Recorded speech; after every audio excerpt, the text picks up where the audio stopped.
জেনে আশ্চর্য হবেন, তার আপন চাচা রাসূল সাল্লাল্লাহু আলাইহি ওয়াসাল্লামের আপন চাচা আবু লাহাব, তিনি রাসূল সাল্লাল্লাহু আলাইহি ওয়াসাল্লাম যেখানে কালেমার দাওয়াত দিতে যেতেন, যেখানে ইসলামের কথা বলতে যেতেন, সেখানেই পিছে পিছে তিনি চলে যেতেন।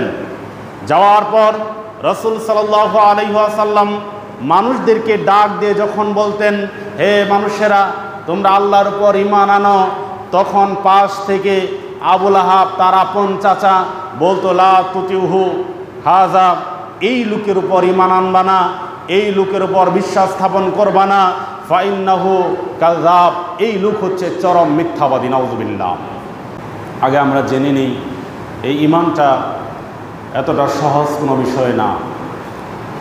ঈমান আনয়ন করা, আল্লাহর প্রতি ঈমান আনা, তার নবীর প্রতি ঈমান আনা, আখিরাত দিবসের প্রতি ঈমান আনা, মোট কথা ঈমানের যে বিষয়গুলো রয়েছে এগুলোর পর ঈমান আনা, এটা কোনো সহজ বিষয় না।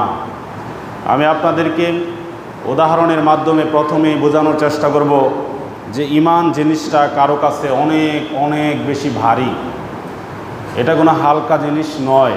কাদের কাছে ভারী ছিল? যেই আরবের মুশরিকরা, মক্কার কাফেররা, রাসূল সাল্লাল্লাহু আলাইহি ওয়াসাল্লামের আত্মীয় স্বজনেরা মুহাম্মদ সাল্লাল্লাহু আলাইহি ওয়াসাল্লামকে নবুয়তের পূর্বে মক্কার মধ্যে সবচাইতে বিশ্বস্ত ব্যক্তি, সবচাইতে আমানতদার ব্যক্তি, সবচাইতে ভালো ব্যক্তি, সবচাইতে সত্যবাদী ব্যক্তি হিসাবে বিশ্বাস করত। সেই নবী মুহাম্মদ সাল্লাল্লাহু আলাইহি ওয়াসাল্লাম যখন নবুয়ত পাওয়ার পরে ঈমানের কথা তাদেরকে বললেন, তখন তারা রাসূল সাল্লাল্লাহু আলাইহি ওয়াসাল্লামকে মক্কার মধ্যে সবচাইতে নিকৃষ্ট ব্যক্তি বলে সম্বোধন করলো, নাউযুবিল্লাহ। জেনে আশ্চর্য হবেন, তার আপন চাচা রাসূল সাল্লাল্লাহু আলাইহি ওয়াসাল্লামের আপন চাচা আবু লাহাব, তিনি রাসূল সাল্লাল্লাহু আলাইহি ওয়াসাল্লাম যেখানে কালেমার দাওয়াত দিতে যেতেন, যেখানে ইসলামের কথা বলতে যেতেন, সেখানেই পিছে পিছে তিনি চলে যেতেন। যাওয়ার পর রাসূল সাল্লাল্লাহু আলাইহি ওয়াসাল্লাম মানুষদেরকে ডাক দিয়ে যখন বলতেন, হে মানুষেরা, তোমরা আল্লাহর উপর ঈমান আনো, তখন পাশ থেকে আবু লাহাব তার আপন চাচা বলতো, লা তুতিউহু হাযা, এই লোকের উপর ঈমান আনবা না, এই লোকের উপর বিশ্বাস স্থাপন করবা না, ফাইন্নাহু কাযাব, এই লোক হচ্ছে চরম মিথ্যাবাদী, নাউযুবিল্লাহ। রাসূল সাল্লাল্লাহু আলাইহি ওয়াসাল্লাম যখন দাওয়াত দিতে যেতেন, তখন তার আপন চাচা আবু লাহাব এইভাবে করে মানুষদেরকে উস্কে দিত এবং মানুষদেরকে বলতো যে এই লোক হচ্ছে মিথ্যাবাদী, এই লোক হচ্ছে ধর্মত্যাগী, এই লোকের উপর তোমরা ঈমান আনবা না। শুধু তাই নয়, রাসূল সাল্লাল্লাহু আলাইহি ওয়াসাল্লাম যখন জুল মাজাজ বাজারে চলে গেলেন মানুষদেরকে ইসলামের দাওয়াত দেওয়ার জন্য, মানুষদেরকে ডাক দিয়ে বললেন, লা ইলাহা ইল্লাল্লাহ, কুলু লা ইলাহা ইল্লাল্লাহ তুফলিহু, হে জনগণ, তোমরা বলো আল্লাহ ছাড়া কোনো সত্য ইলাহা নাই, আল্লাহ ছাড়া কোনো সত্য মাবুদ নাই, এই কথা তোমরা বলো, তাহলে তোমরা সফল কাম হয়ে যাবে। এই কথা শোনা মাত্র জুল মাজাজ বাজারে একজন ব্যক্তি রাসূল সাল্লাল্লাহু আলাইহি ওয়াসাল্লামের চেহারার দিকে তাক করে পাথরখণ্ড নিক্ষেপ করলেন। পাথরখণ্ড নিক্ষেপ করার কারণে রাসূল সাল্লাল্লাহু আলাইহি ওয়াসাল্লামের দেহ থেকে রক্ত ঝরতে লাগলো। সাহাবায়ে কেরামগণ বলছেন, ওই ব্যক্তি আর কেউ নয়, রাসূল সাল্লাল্লাহু আলাইহি ওয়াসাল্লামের আপন চাচা আবু লাহাব। রাসূল সাল্লাল্লাহু আলাইহি ওয়াসাল্লামের আত্মীয় স্বজনরা পর্যন্ত ঈমানের দাওয়াত সহ্য করতে পারে নাই। অতএব ঈমান জিনিসটা এত হালকা কোনো বিষয় না। শুধু তাই নয়, রাসূল সাল্লাল্লাহু আলাইহি ওয়াসাল্লাম যখন নবুয়ত পেলেন, নবুয়ত পাওয়ার পর তিনি একদিন সাফা পাহাড়ে মানুষদেরকে আহ্বান করলেন।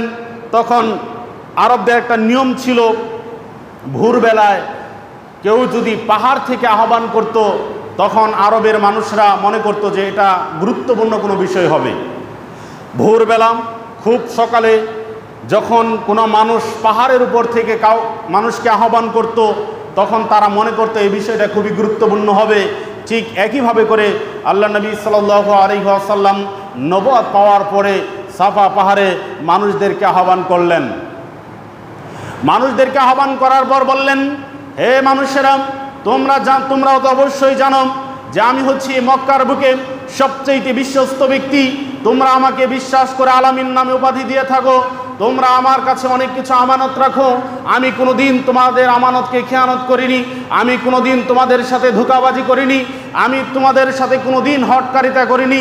আমি তোমাদের সাথে কোনোদিন প্রতারণা করিনি। আজকে আমি যদি তোমাদেরকে বলি যে এই পাহাড়ের পাশে তোমাদের জন্য শত্রুরা উৎ পেতে বসে আছে, তাহলে তোমরা কি বিশ্বাস করবে? তখন সকলেই সমস্বরে জবাব দিল, হ্যাঁ অবশ্যই বিশ্বাস করব হে মুহাম্মদ, অবশ্যই বিশ্বাস করব।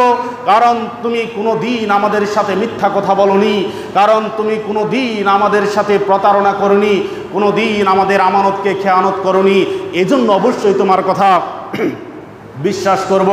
তখন রাসূল সাল্লাল্লাহু আলাইহি ওয়াসাল্লাম বলছেন, গোত্রের নাম ধরে ধরে ডাক দিয়ে বললেন যে আমি তোমাদেরকে সেই আযাব থেকে সতর্ক করছি যদি তোমরা আল্লাহর প্রতি ঈমান না আনো, যিনি আসমান জমিন সৃষ্টি করেছেন তার ইবাদত বন্দেগী যদি তোমরা না করো, ঈমান না আনো, তাহলে আমি তোমাদেরকে তার আযাবের একটা দুঃসংবাদ দিচ্ছি, আযাবের খবর দিচ্ছি। এই কথা বলা মাত্রই যখন রাসূল সাল্লাল্লাহু আলাইহি ওয়াসাল্লাম ঈমানের দাওয়াত দিলেন, ইসলামের দাওয়াত দিলেন, তখন আরবের নেতারা, আরবের সেই গণ্যমান্য ব্যক্তিবর্গরা এটা মানতে পারল না। তাদের কাছে বড় ভারী মনে হলো। তারা বলল, তাব্বান লাকা সাইর আলহুম, তুমি ধ্বংস হয়ে যাও, সারা দিনের জন্য তোমার ধ্বংস আমরা কামনা করছি। তুমি এই জন্য আমাদেরকে এখানে জমায়েত করেছো, আলিহাজা জামাতানা, এই কথা বলার জন্য তুমি আমাদেরকে জমায়েত করেছো।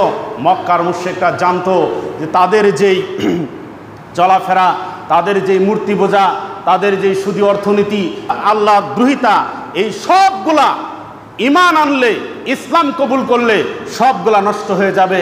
এই জন্য তারা মুহাম্মদ সাল্লাল্লাহু আলাইহি ওয়াসাল্লামের প্রতি ঈমান আনে নাই। অতএব ঈমান কোনো হালকা বিষয় না। আমরা তো ঈমান বুঝি না, একদমই বুঝি না। ঈমান যে কি এটা আমরা বুঝি না একদম। আমরা তো রেডিমেড মুসলমান।